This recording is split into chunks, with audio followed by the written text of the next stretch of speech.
Pag-uusapan po natin ito on how are we going to ignite that fire that's coming from the Lord. So kung mayroon pong blueprint ang building, ang spiritual life natin dapat dumaan din po siya sa blueprint.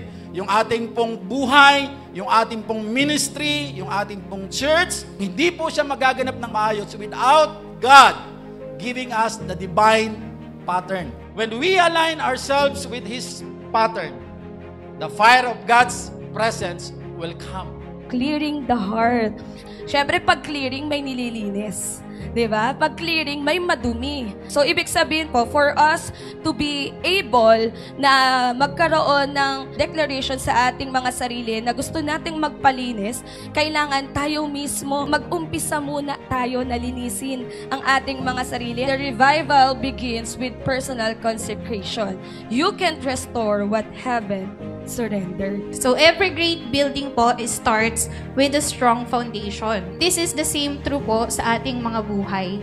We are all building something sa buhay natin, either career, families, reputations, or ministries na involved tayo. We are building something. Pero ang tanong po, what are we building on?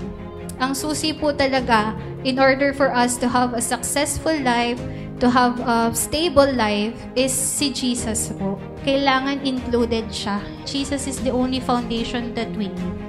What we build in our lives and ministries will be tested by fire.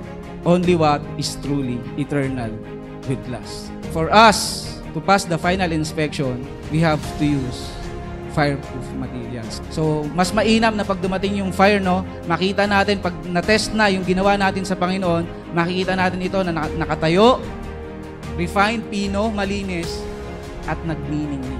To end our series, let's talk about when the fire falls. When the fire falls, it confirms the presence of God.